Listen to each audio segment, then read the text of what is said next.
Hello, and welcome to Long Time No See, the podcast, coming to you from Gold Diggers Recording Studios in Los Angeles, California. We'll be getting to know some of your favorite comedians a little bit better, and so will they. Each week's guests have no idea who the other guests will be, so without further ado, please remove your blindfolds and introduce yourselves. Hey! Go ahead. I'd love to just be blindfolded Right more. on this. So have you guys met before? Go ahead and introduce yourselves. No, we haven't met people before. Listening. I'm Sandy Danto. I'm Robert. Nice to meet Robert Schultz. Nice to meet you. Likewise. Wow. There you go. So, right on. I guess you guys haven't met Oh, before. I love all that pageantry to just still be strangers. Yeah, I know. Yeah. Wow. I was like certain it was going to be somebody I haven't seen in forever. Yeah, I was certain it was going to be one of is, my many enemies in the city. Yeah. I was convinced it was an op. Yeah. How many enemies would you say that you have? Well, that it's mutual, not just like, I fucking can't stand that. Well, it's a lot, but I broad. should say for me, enemy is anyone who's ever been weird to me in conversation.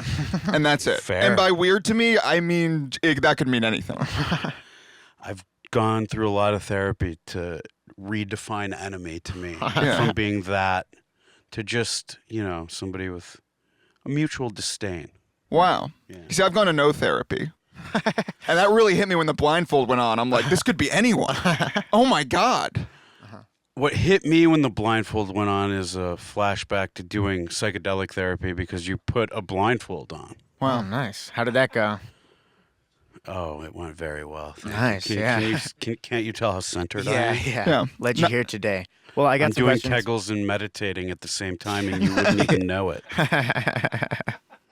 Well, I got some questions for you guys. So you guys are both in the comedy world, obviously. What was your most recent bomb, and how does that compare to your worst bomb? Ooh. Where were you? What happened? Dude, I can't, maybe this is for the best, but I don't remember my worst bomb. I could try to drudge some up. I think I just blocked them out of my memory. Once you hit a good set, it's like poof, it's gone. Yeah, the bombs are gone. Yeah. Perfect. But I can remember some cringe moments that maybe during the set that went okay made it feel like a bomb. I'm talking because I'm trying to. It's so crazy because I remember my last bomb. I got off stage and I was like, I bombed so bad, and everyone kept saying, "Yeah, you pulled a Sandy Danto." And I didn't know what that meant. I was like, "What do you mean?" They're like, "You were going full Sandy up there." And then I told a joke, complete silence, and I saw two strangers whisper. It's like, is this guy Sandy Danto? Sounds like I got a new enemy. Who it is. Yeah. You're like, I can't remember my last bomb. Yeah. Sandy, the streets echo. And what I like to do is I like to meet someone and then 2 minutes later just be meaner than I've ever been to anyone else. No, my last bomb, if you'll permit me, was at not my last bomb, but this is the one that I would like to, and that's really why I came here, was at a Long Time No See show. We love to hear it. Where there was two shows back to back, and I was on the second show, and when I showed up, I was told, you're going first, but actually, we're not even going to end the first show formally. As soon as the first show ends, run up, say, the first show's over, now I'm the start of the second show, so that people will just stay in their seats, almost to trick the audience into sticking around for the second show. No one was tricked. As soon as I said the first show was over, everyone got up to leave, and I still had to do my 15-minute set. And they hated me, and I hated me worst. Did you just do the same 15 minutes? I bet I did the same 8 minutes, and then the other 7 minutes was me going, no, you don't have to leave. No, the show's happening. Please.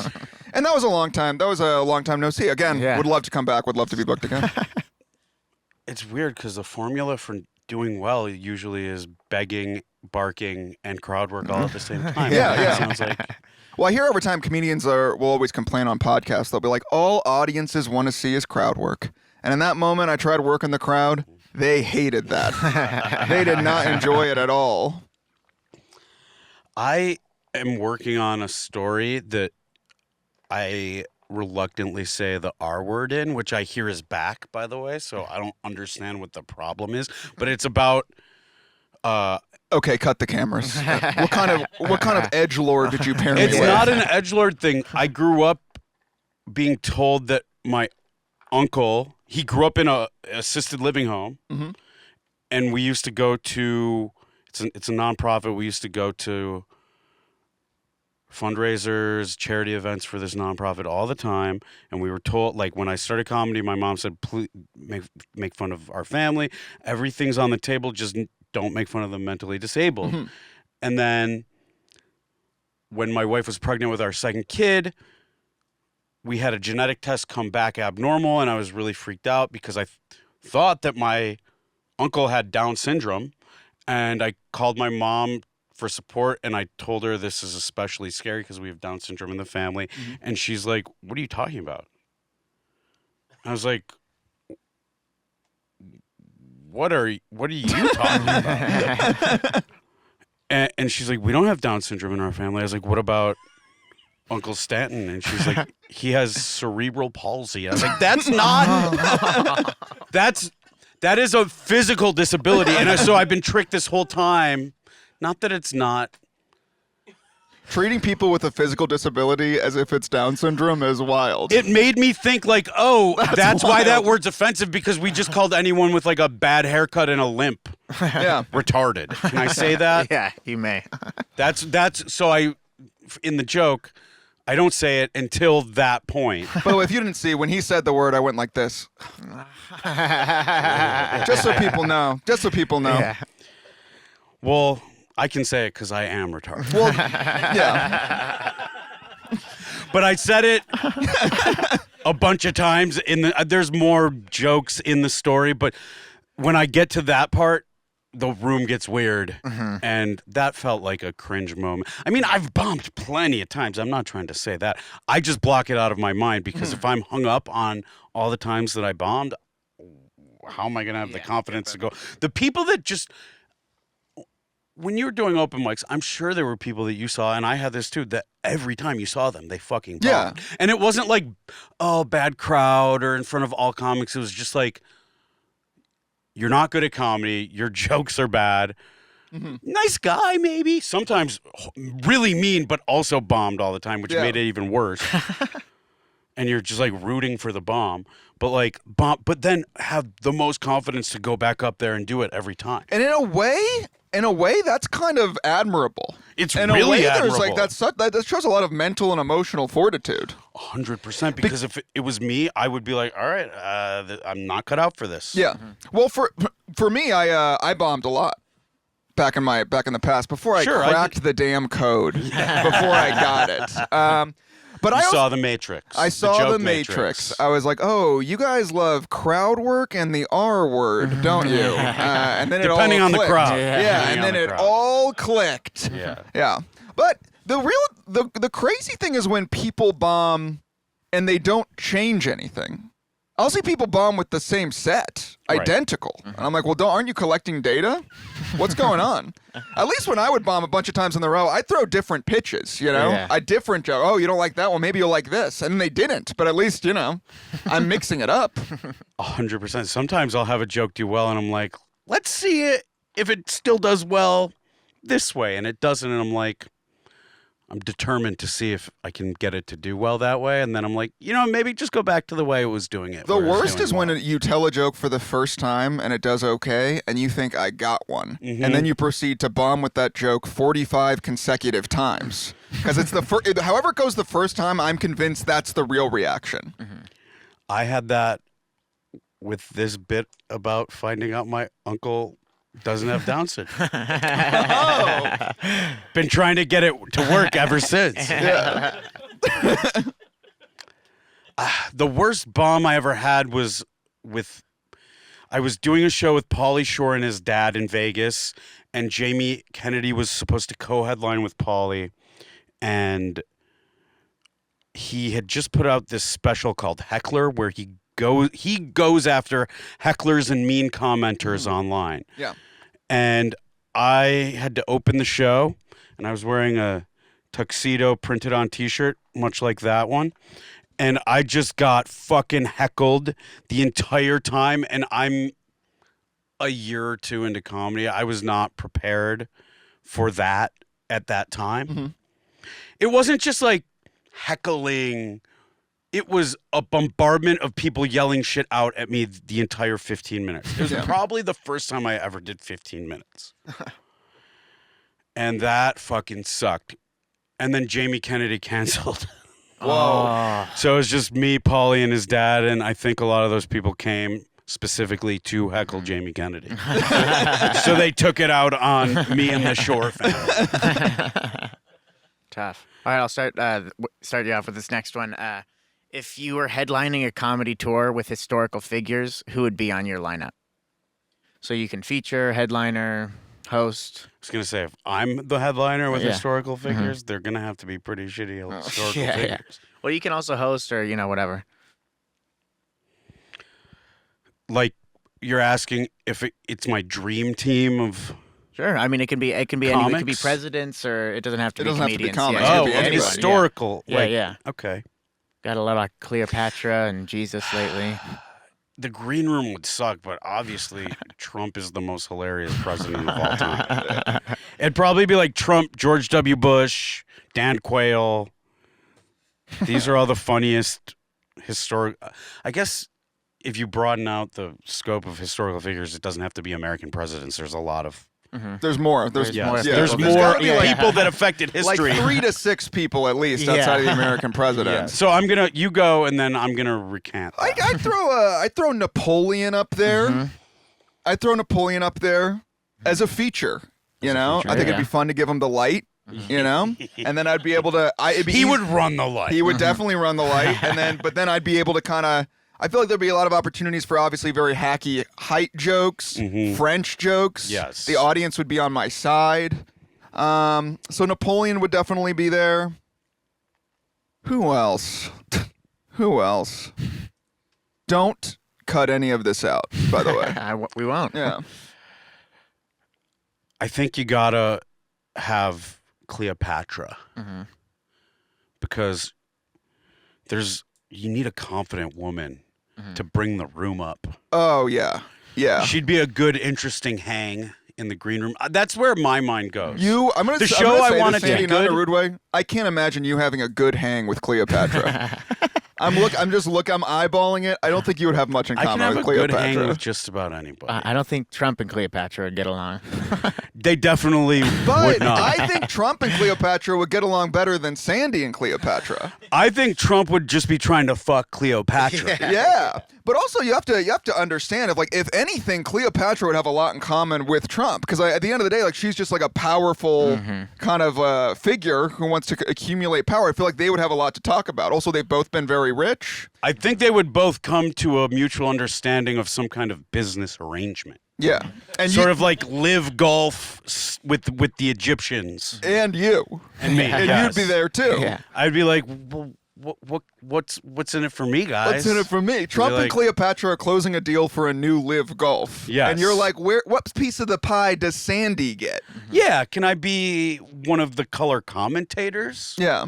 And Napoleon. This would be a loud green room. Yeah. Screaming Well, at each other. I would also I'm going to throw Rasputin in there. Oh, there you Because go. it's always good in a green room to have one person scheming to undercut the other people in that rest green of them. room. It would be a really smelly between Napoleon and Rasputin. That would be a smelly ass green room. Yeah. It would be. I it am would not be going on a tough tour green bus room. with those two fucks. It would be a tough, especially they've been on the road for a while. This is we're talking like a chuckle hut in Idaho too.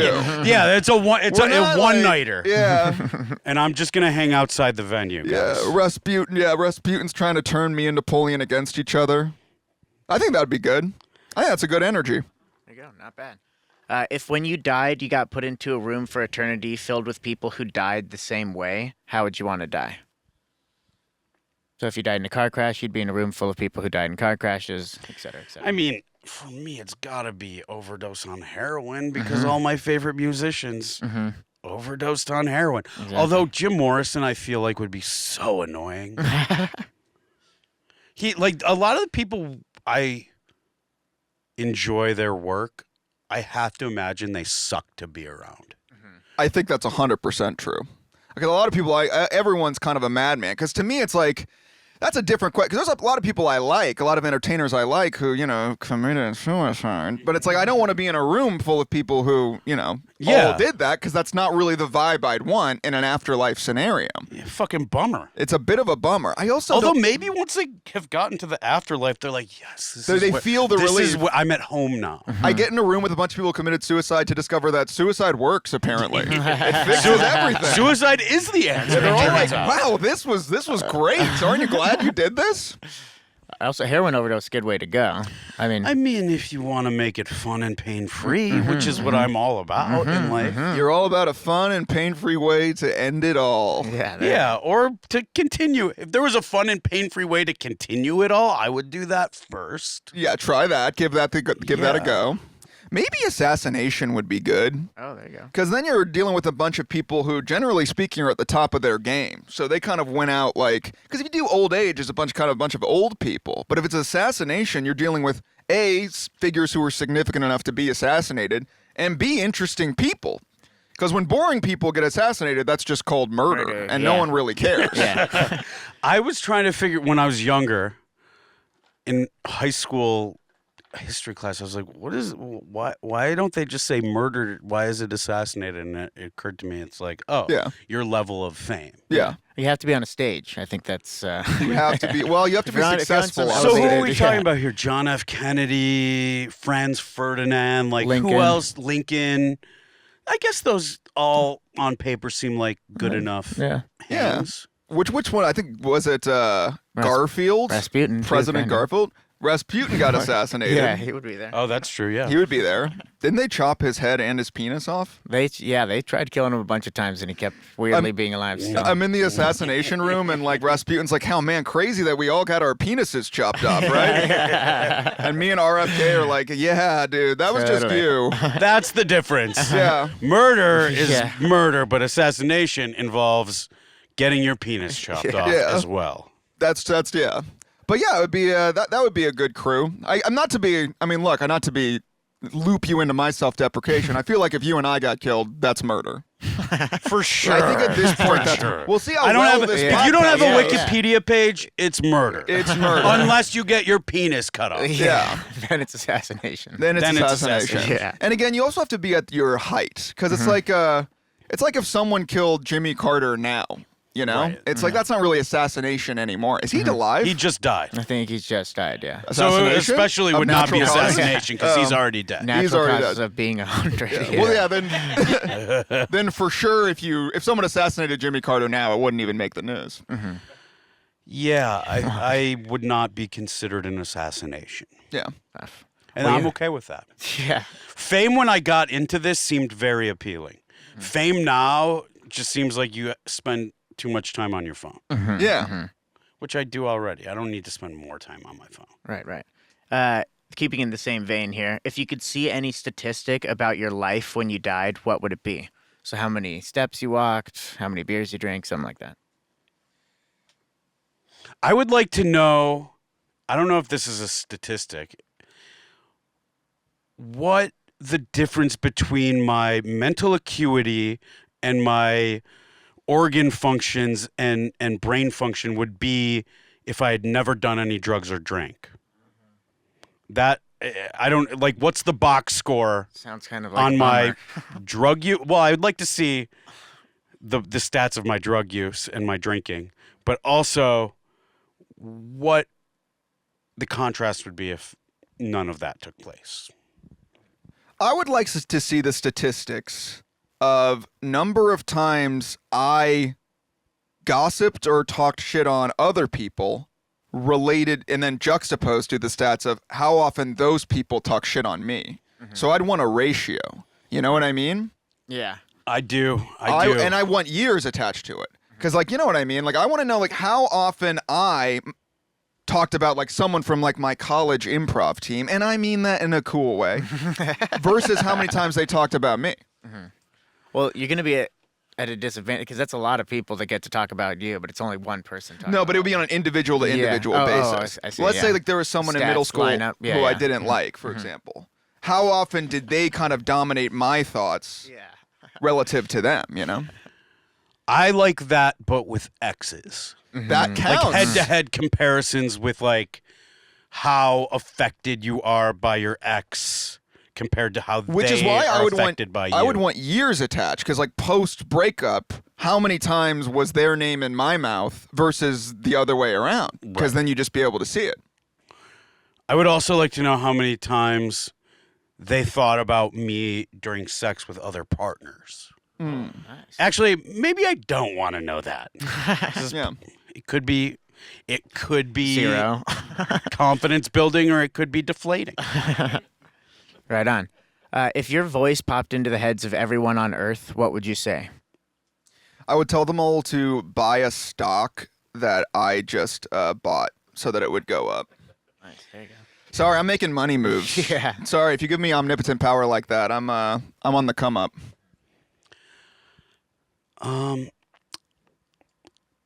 Mine would be you smell. Whoa. Because too many people don't smell good and seem to have no idea. And you can shut your eyes, you can plug your ears, you cannot turn off your ability to smell. Mm-hmm. And far too many people I come into contact with, it's either the breath or the body. Something needs to be done. But it would be done, I'd be like, hey, buddy, throw some more deodorant on, or hey, it's time to chew some gum. Yeah. Something like that. There's a specific guy who works, I don't want to say it because I do go there a lot. Anyway, there was a person who was working behind like a cashier, like behind the counter. I can smell him every time. Smells really bad. And I'm like, what one flavor person. is it? What? Okay. Because there's different flavors of BO and bad breath. The flavor that I smell the most on people, and it's got to be just, it's like a mothball-y kind of BO smell. And it's got to be like a pH thing, or like maybe something in their closet that they're doing. I don't know. Like a mildewy. I'd say It's not mildew. It's more like, I have smelled that one, but it's like the mothball one is the most common of people I know, where it's just like, what are you doing? And how do you not smell this? I went through a phase where I would overload the washing machine. In my apartment building, I wanted to maximize my laundry, so I would overload it, which meant that it didn't dry all the way, which meant that a lot of my clothes kind of had a mildewy smell, and I was walking around with it, and you kind of condition yourself to not smell it. And then I was at a birthday party, and someone leaned over, and they said, hey, just so you know, I think you kind of have a mildewy smell. I think you need to kind of like make sure your clothes are dry. And yes, was the person who told me this a beautiful lady? Yeah. And in the moment, it was the worst thing that had ever happened to me. But in hindsight, that was a great kindness, because then it fixed a problem that I experienced the consequences of every day of my life. Let me tell you something. That might, in the moment, have felt like bombing. But she cared enough, and I know you felt that too, to tell you that. Yeah. Beyond that, though, that must mean that she was like, you know what? I'd probably fuck this guy, but he's got to, but only once he does something about drying his clothes. Yeah. I know. Me knowing the rest of like me knowing all the details, this woman was not interested in fucking me even a little bit. But even that's better. It was purely for the greater good. I also think you had to have the confidence of being like a beautiful person to be able to verbalize that, because I'm sure people would smell that and they're like, I'm not going to say anything. How would you have felt if an ugly person said it? I would have been like, who the fuck do you think you are? I think it's okay. Who the fuck do you think you are? You're not even It's hot. okay to make fun of ugly hot. people for being ugly if they're also ugly on the inside. Yeah. So it would depend. I don't think it's an ugly thing to tell somebody something that they need to know for self-improvement. And that it's hard to that's hear. necessary. It's hard to hear. But I do tell people if I feel like they're strong enough to hear it and do something about it, because I definitely have friends that smell that I think that if I told them, it would be like not worth the mental breakdown that I now have to deal with. Yeah. Also, I will say this, generally speaking, I will say the demographic of person who smells the worst on average are really hot girls, are really hot, beautiful women. They smell the worst. You want to know why? It's because no one feels comfortable saying anything to them. Yeah. It's like, Also, it's like part of the, they're like, I only shower once a week. Yeah. And it's like, well. especially now we're in like why? this very naturalist. It's like, yeah, I use natural deodorant and my shower is the sun, and they smell terrible. But if you have an opportunity to, if you get their attention to say something to them, you're not going to be like, hey, fix it, sweetheart. You're going to be like, you know, do you think I'm funny? I need to hug some more hot girls to find out this theory. Well, okay, I'm not hugging. I'm not hugging these people. I'm not hugging these people. You know what? I can handle a body odor or two. You know, Yeah. just for sociological and biological research. Yeah. But you can catch whiffs. I bet also a lot of times when you think you're smelling like a gross, stinky man, you may have just be smelling a hot girl, and your brain doesn't even pick it up. It doesn't even You're perceive. like, it's a fucking mind game. Yeah. You're like, oh, I gotta get some deodorant, but it's really hurt. Yeah, that's her. Sticking on the attractiveness theme, not using a scale of 1 to 10, how attractive are you? Including personality? It just says attractive. I don't know what that means. Up to interpretation. Well, I live in LA, so the odds are stacked against me. And I'm next to a hot guy. Thank you. So the comparison, you know, I'm a different genre. Sure, I'm not include- like Fitfluencer, even though that is in my Instagram profile. You know, I'm married, so also the scale doesn't really matter because I could smell and not dress good and not look good, and it doesn't matter because I'm still gonna get laid. Yeah. I would say That being said, I'm a 7.5. What about not using a 1 to 10 scale? What scale? I mean, any scale. So I have a somebody- scale for attractiveness. My scale for attractiveness is how hot are you measured by how many of my personal opinions and beliefs I'm willing to change to match your own. That is. So for me, you said I was hot. That's very nice. I think I'm hot enough where if I'm talking to someone and they do think I'm good looking, they might change their opinion on like a TV show. Like if they love The Bear and I say, I think The Bear's boring, they might be like, yeah, I guess The Bear is kind of boring. But they're not willing to change like their political opinions. You know what I mean? Like if they That'd be love really Trump and I'm like, I'm not really a fan, they probably are gonna they're gonna be like, well, what do you know, you lib idiot? So that's where I'm at. But I think the hottest people, you'll change anything.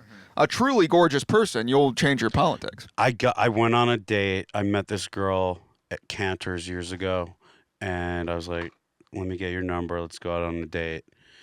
And I thought she was out of my league. She had a zit that maybe she was feeling a little less confident. I got her when her defenses were down. Yeah. And she wanted to go see a dubstep DJ. And I was like, I love dubstep. And oh, man, I do not love dubstep. You do not love dubstep. But she was hot enough for me. So that scale is great. Based on that scale, I'm like you'll go to a Grateful Dead show with me Yeah.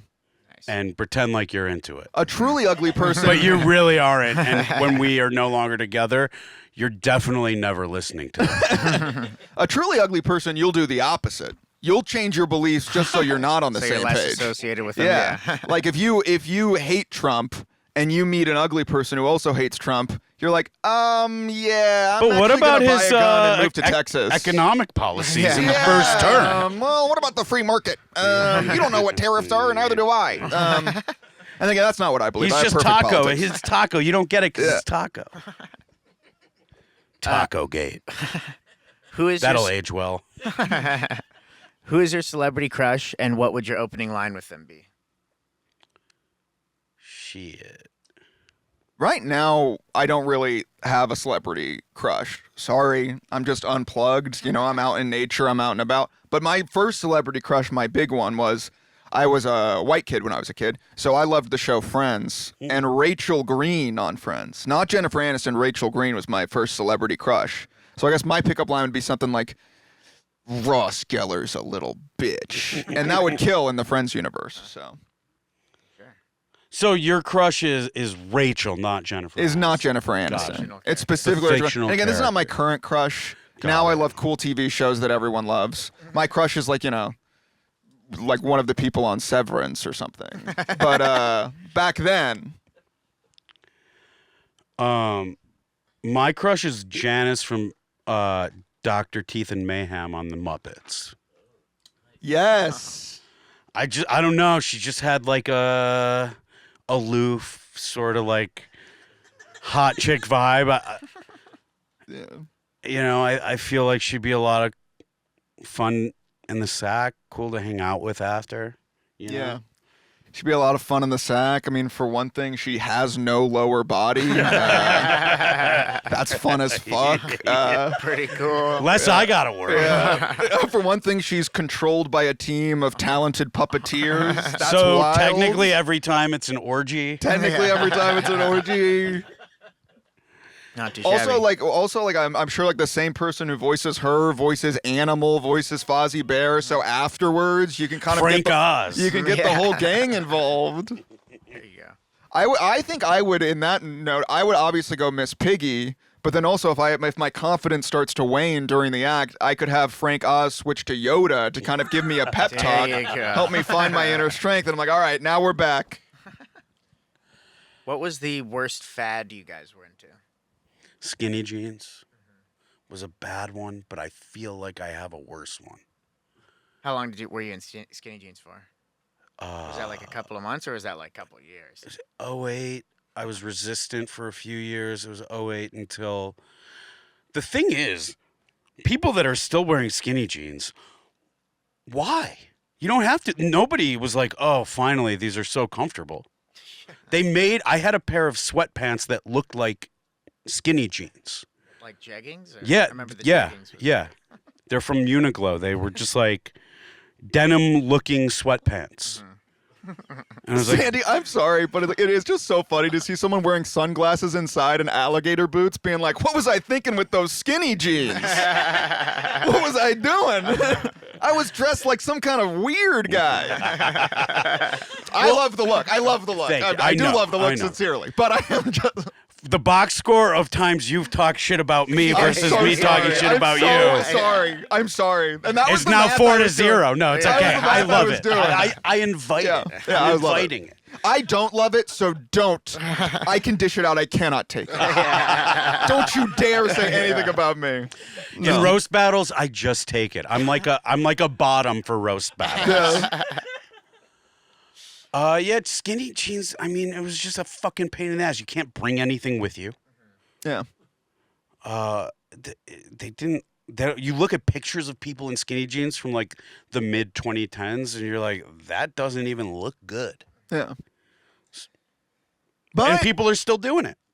Mine For was some reason, baggy is back, baby. Fucking enjoy Baggy's it. back. My fad was, and then again, this was when I was younger. Yu-Gi-Oh cards had a huge moment, at least at my school, and I made my mom buy me Yu-Gi-Oh cards, even though I didn't know anything. I didn't know the mythology. I didn't know the lore. And then people would like play Yu-Gi-Oh cards at my school, and look, maybe this was just me, but like when you lost, like the other person got to like pick a card of yours and like add it to their collection. And I lost every time. And I was like cleaned out of Yu-Gi-Oh cards by the end of the week. And I'm like, I think I just got fucking robbed. I don't even like, I had my mom buy me these cards. I lost them all. Well, the point of those fads is so little kids could gamble. Yeah, that is it. I'm just like, And you went to fucking Caesar's Palace Jr. and you lost. I sprinted home from school and I'm like, Mom, I just need one more pack. Yeah. Just one more. Your mom had to call you and have you banned from that casino. What about fads that I look back and I'm like, yeah, I was fucking doing it. Having lightning bolts shaved into the side of my head when I was like 8. That's sick. That was, I'm really happy I did that. Pogs, but same deal. I lost them all at some point. Because there was a point in school where they got, I'm surprised the teachers didn't just say, all right, these are mine now. I didn't even know it was a problem. I think the teachers didn't even know what was going on. What I would do to get into like a middle school or high school principal's office where they keep all the like contraband that was confiscated. Yeah. One time I caught a glimpse of the drawer where they confiscate all, and it was like cigarettes and lighters Dude. and knives. I was like, oh my God, leave me. This is my supermarket sweeps. After school, the teachers just lock the teachers' lounge. They just smoke weed and play Beyblades against each other.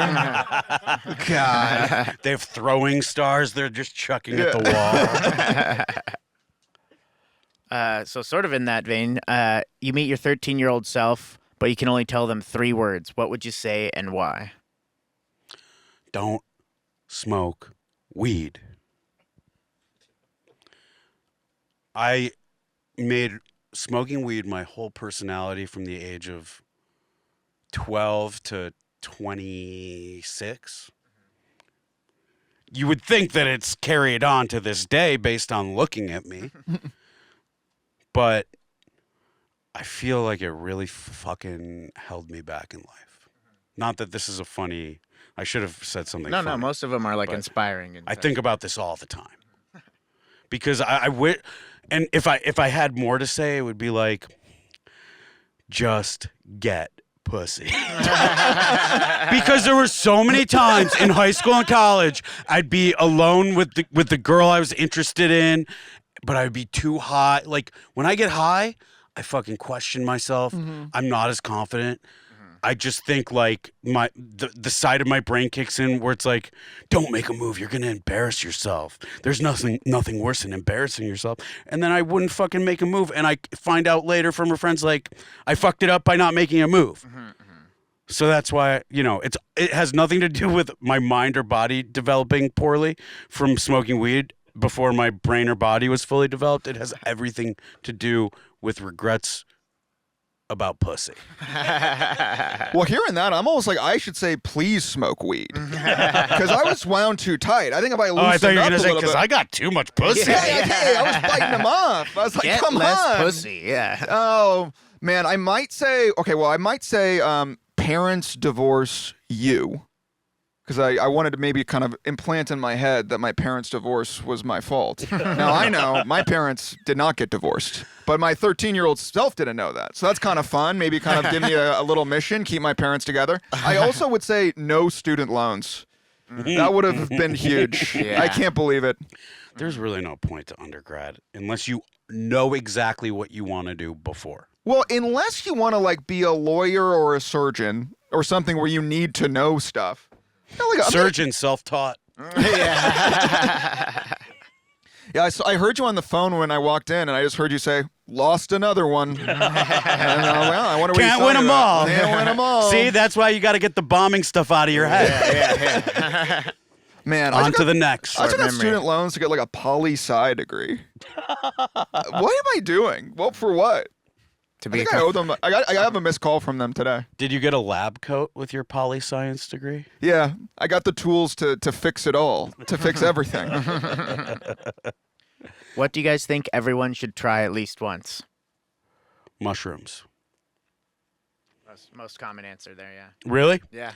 I don't think any other substance. I mean, I haven't done ayahuasca yet, but something of that nature where you're really, I don't think everybody has the ability to be introspective or reflect, or if they do, they are able to do it in a productive way. And those things force you to.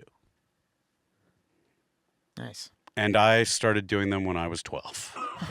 So I'm really reflective. I told a friend that once that I was trying to get to do mushrooms with me, and she's like, what happened to you that you needed to escape that badly when you were so young? I was like, I just wanted the water boy to slap opening weekend. It is interesting because obviously you can tell I don't smoke weed and I don't do mushrooms. And I'm actually an undercover cop. Say that mushroom shit again into my lapel, please, Sandy. But it's interesting how you would encourage your younger self to not smoke weed, but you would also say, keep the mushrooms. Yes, 100%. Fascinating. 100%. Two very, very different substances. Yeah. I love it how it's like, it seems to me like you're like, when I smoke weed, I'm like, oh, I was in my own head and it kind of fucked with my relationship a little bit, my confidence. But you're like, I did mushrooms and Life of Pi was the greatest thing I'd ever seen. Yeah, 100%. Yeah. But also I learned a lot about myself in the process. Yeah, what's the prompt again? Yeah, it was, what do you think everyone should try at least once? I literally think everyone should try living in a big city with no friends. I think that is because you really learn what you want to do. You really, because suddenly it's like no one else is making plans for you. No one's saying, come to this dinner, go to this bar to get drinks, come to see this show. So it's just you. And it's either you sit in your bed and you stare at the wall, or you find like, okay, well, what actually would I want to do to fill my time? And that's how you get interesting. So when you do have friends, you have your own kind of list of activities to kind of list off. I love that answer, and it's also a good way to potentially get to hang out with all the other famous people that committed suicide in the afterlife. That's me trying to rebrand being a huge fucking loser, by the way. I'm like, I love that answer. And I feel like I was handicapped by knowing too many people when I moved to LA. yeah. When I moved to LA, I knew like nobody. So I would just do things. I would like go to the beach and I would I would listen to Joe Rogan by myself on the beach. That's what I was up. Maybe suddenly I think I've solved the mystery of why I had no friends back then. This was like 10 years ago. I'm cool now. Where are you from? Missouri. Okay, where in Missouri? Cape Girardeau? St. Louis, but my grandmother's from Cape Girardeau. I did a show That's one time crazy. in Cape Girardeau, and it was in a banquet hall. And there was no green room. There was no private bathroom. So I was eating Midwest food. I had to go to the bathroom really bad, and I couldn't wait until after the show. So I had to just go in the bathroom that everybody else was. And I got a Facebook message afterward. Was like, "You killed it tonight. Great job. Also, you really blew up that bathroom." That's why I have green room trauma. That's From why Cape I talk about Girardeau. green rooms so much. Tough 'Cause I just want that private bathroom. If you just won $1 billion, what are you still not buying? Wait. Take it Sorry. again. Yeah, we're good. Yeah. That was my pager. A trend that I really went after. You just won $1 billion. What are you still not buying? Private plane. I'm never doing private plane. And I'm never doing private air travel. Yeah. I feel like I don't know. I feel like it's never worth it. Also with those things, you think you have enough money for them, and you never do, because then it's like you got to keep a pilot on call, and then also you realize, I feel like, how little you actually fly with a private plane. Well, you're a billionaire now. You can go wherever you want. I now. agree with you. It just seems, unless you're renting it out to people that rent private planes, why wouldn't you just rent Yeah, a private you can plane? rent one. Or same with a yacht. Like, why would you go through all the trouble of having to like have a fucking staff and maintain it and pay for the maintenance and the liability? What if something fucking happens? It's your fault because you own it. And Why also, wouldn't you that's just how, rent? like, people say about like I think like, you know, Taylor Swift or like the Kardashians or whatever. That's how they make their private planes try to pay for themselves is like they rent them out to other rich people when they're not using them. I'm like, well, now you just like are the CEO of an airline. Landlord of a plane. Yeah. Yeah. Yeah, it makes no sense. It's like, oh, I'm a billionaire and I have to rent my plane out to other billionaires. It's just like I'm a CEO of an airline whose clientele is at least 50% pedophiles. And that's who I am now? If you own a private jet, there's definitely some nefarious sexual assaults going down on that jet. Yeah, someone's like, hey, can I rent your private plane? I want to go to international waters with a bunch of people I don't want you to ask me about. And then you have to say yes. It's only me flying there, but a bunch of people. people are going to fly back. Yeah. But I can't tell you who. Neither can they. For me, it would be verification on any social media. No matter how much money I have, I see people that do that, and I'm like, you work at a convenience store and do open mics. Like, what's the point of having this check mark? It's doing nothing for you. Hey, Sandy, I have the check mark. Do you? Sandy, How much is it? I have the fucking check mark. How much does it cost? It cost me $4,000 a year. That's worth it. That's worth it. I changed my answer. Totally worth it. If you had to eat 1 or 10 pounds of any food in one sitting, what would you eat? Street tacos. Nice. Easy. Lobster. From a certain place? You got a restaurant in mind for either? Red Lobster. Red Lobster. You're like, lobster, the worst kind. For street tacos, from the street, from the any van or truck or any like tent that's set up. That's also why I believe LA to be the greatest city in the world, because you can literally just drive out at golden hour and you will find a place to get the most delicious tacos you've ever seen. Preferably materialize in a bad neighborhood. It The has worse to the be. neighborhood, the more delicious the taco. Yeah, wonderful. Yeah, mine would be lobster from the streets. From the Street Landlocked lobster. That's why Red Lobster.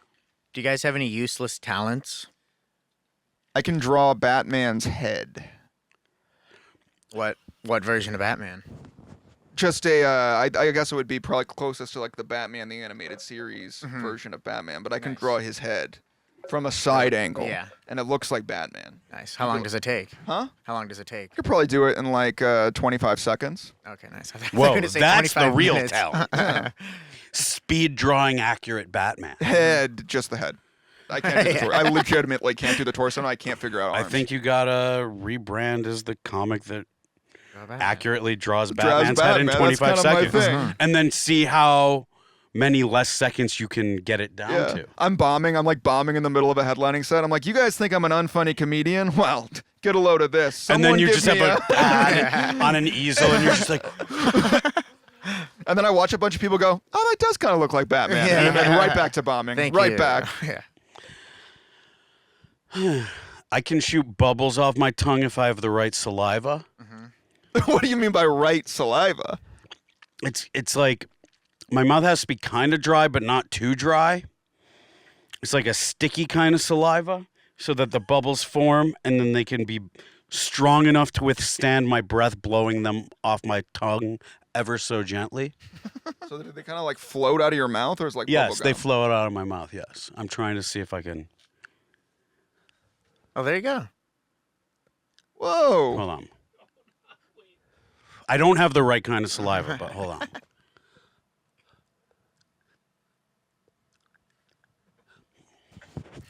Here we go. Yeah. Cut. Yeah. Hold on. Brief pause in the programming here.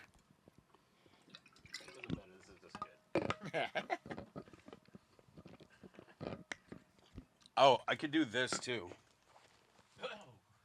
Oh, Whoa. nice.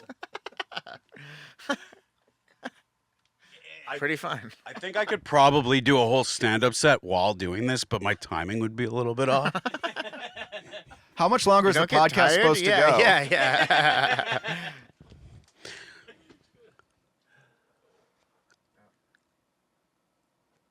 Definitely making them. Yeah. I'll get it by the end.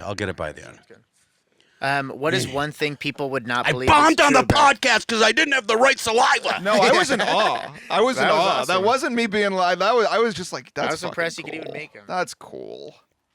Because they're bubbles. Yeah, I could shoot them off. What is one thing people wouldn't believe is true about you? That I don't come from money. Isn't that crazy? I don't come from money. In theory, I'm from Missouri. It's just that I look and sound like this. Yeah. I don't believe you. Yeah. And you don't believe me right now. You're like, yeah, right. Mine is that I come from money. I'm just looking at it. You jizz. Yes. Yeah. Is there a certain dollar amount that does it? Oh. Oh, there you Oh! go. There we go. There we go. Yeah. I mean, it's got to be racks and racks of it. Yeah. Okay.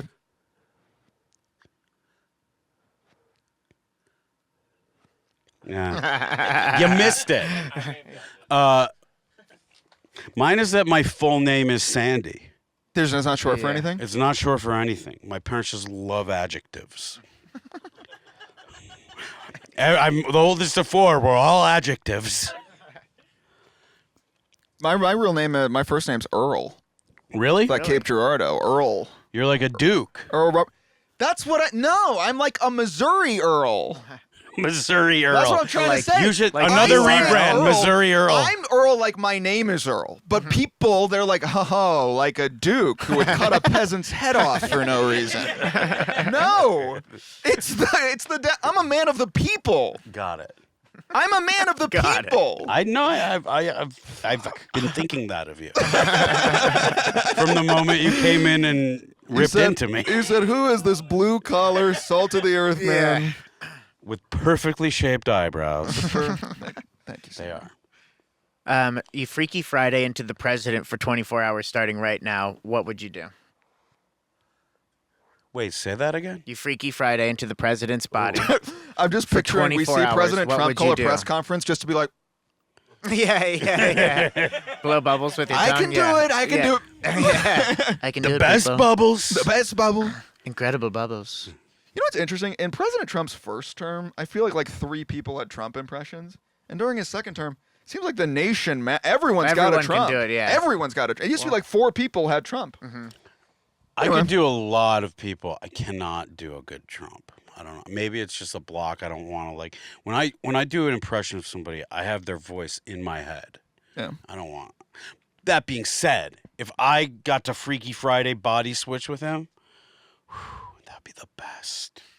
Because then you could just see how crazy you could take it, and it's a win-win because you get to just go balls out, do insane shit, and What kind of shit?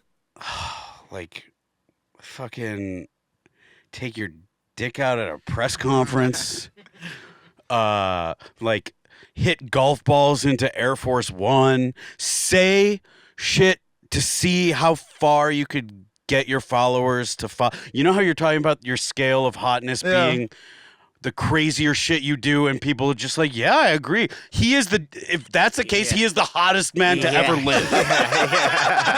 And I would test how far that could be taken. Yeah. Now, hearing you say that, maybe someone did body swap with Trump like 8 years ago, and that's just what we've been seeing this whole time. I think when you have that kind of money and you just have like a confidence that is unmatched by anything else. I think when you have that combo of money and debt, because I think in terms of sheer cash, he's not super rich. I think it's that thing where it's like, I in theory have all the money, but also in theory I owe all the money. So you're just like the captain of a ship at sea, you know, in the middle of a storm. Anything goes. The debt in the business world and the bankruptcies is bombing as a businessman. And if that's the case, he is the equivalent of the guy at the open mic that bombs and doesn't try anything new every single time, but does it really confidently. Well, it's like when you hear stories about like Dane Cook or Dave Chappelle doing like 18 hours straight at the Laugh Factory. Yeah. And it's just like, wow, just like you're really you're doing a whole different thing. Right. You're on a plane where most people can never even get to that plane. I think that's just, I've been there for one of those at the Comedy Store. I've been there for a few of those for Chappelle, and it just seems like it's his writing process. I believe it is. But they're famous enough and so talented at what they do enough that it's entertaining just to see them think out loud. You know, that might even count as a fad because it's become it's very obviously cool to be like Dane Cook sucks. Man, I remember when I was in like, whenever Dane Cook hit, it was huge. I would listen to, me and my friend in the back of like our art class in elementary school would listen to his like BK Lounge bit like it was contraband. Do I know if it would hit the same today? I don't know. I really don't know. But I was watching Friends and listening to Dane Cook. Could you go listen to it and get back to us? Yeah. It's in the contraband door at the elementary school with all the Digimons. If you were a ghost haunting one specific location, where would it be, and how would you mess with people? I believe in ghosts, but I don't believe in them in the way that they've been depicted in movies and TV and what have you. They're just kind of spirits there. They're not meant to scare you necessarily, unless some of them are. Some of them have There's some pretty shitty ghosts out there, but I would be just a chill ghost, like at Red Rocks in Colorado, and I would be there just to like add to the vibe. If I were a ghost, I would haunt the Magic Castle and specifically fuck with the magicians, because then the people would just think that was part of the show. The magicians would be like, something supernatural is going on here, and the crowd would be applauding, and they're like, no, I'm scared for real, and the crowd just keeps applauding. Nice. That's a great one. Yeah, it's kind of hack just to haunt like a dark wood. Or Sandy, no, it's not. It's not hack to haunt a dark wood. You haunt a dark wood. You know what I would haunt a dark wood with Sandy. Yeah, there you go. You know what? We would be that's a good like buddy ghost I could see comedy. it actually. Yeah. We're in development now. Are there any super petty hills you're willing to die on? I think that if someone has their dog off leash, I should be able to kill it and they can't get mad at me.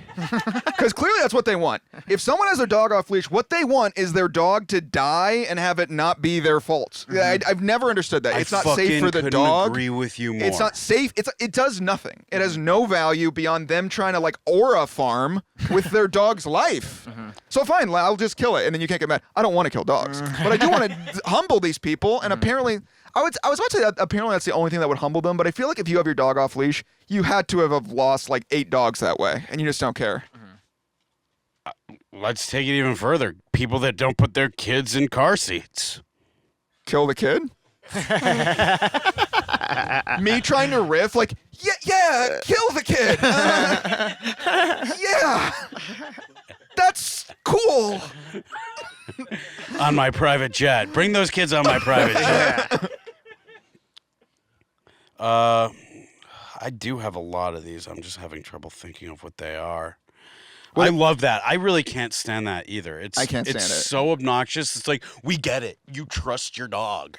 But do you trust all the drivers and coyotes in this city? Fuck you. Also, you can trust your dog on a leash. Right. Like when I see someone with a leash dog, I don't think they don't trust each other. Yeah. Oh, there's so much doubt in that relationship. One time I saw a guy, and it was in Malibu, so it was like a hot guy, runner guy, and he was running with his dog, and they were at a stoplight, and they were waiting to cross, and the guy had his dog. He was holding, the dog was off leash, but at the intersection, he was squishing the dog between his thighs. So he was like crouching and holding the dog here so the dog wouldn't run into traffic. And I'm like, how is this better than a rope? It's lazy. It's lazy. Also, this isn't, no one thinks you look cool. It's you're trying to be like cool. Yeah. But you're making your life harder. Yeah. You're aura farming. Yes. For what? It's like, I don't know. It's like people that are like, I'll just swim in my clothes.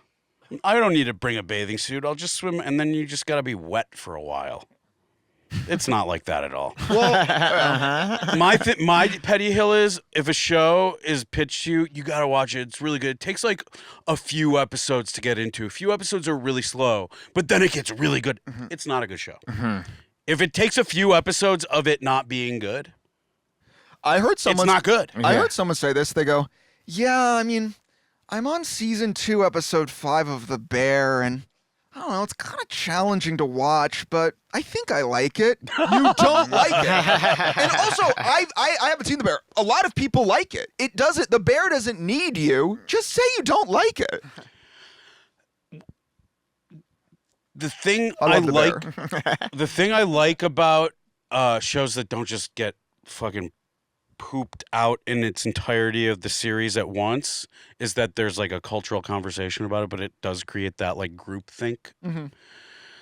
But I'm at a place where I'm not watching a single episode of any show until it is reached completion. I'm not waiting 2 years for the next season. Enough already. I can't do that. I do wish that it could be week to week, but on a normal schedule. But now it's just like, all right, here's 8 episodes when we used to do 13, and it's going to be another 26 months until our next season. You're going to completely forget what you just watched. Yeah. Fuck Hollywood. Man, it's like people be like, it's 6 episodes. All right, let's what's a name? What's a name for a TV show? Like, let's think of like a fake name and an activity. The Standard Bearer. The Standard Bearer. So again, Really good. if the Standard Bearer was on the CW, it would open on the Standard Bearer, and he would be hot as hell. And then every single episode, he would be bearing that standard, and it'd be a new scenario with new hot people watching him bear the standard. 26 episodes every week. Now it's like 6 episodes straight to Apple TV Plus, and then you don't even, there's no standard bearer, and you're like, who is this? What is this? And then at the very end of the very last episode, a truck drives by, and on the side of the truck it says standard bearer. Credits, and season 2 is in 45 years. And that's TV. And I would kill anyone in this room to be on it. If you work at Apple TV Plus, make me the standard bearer.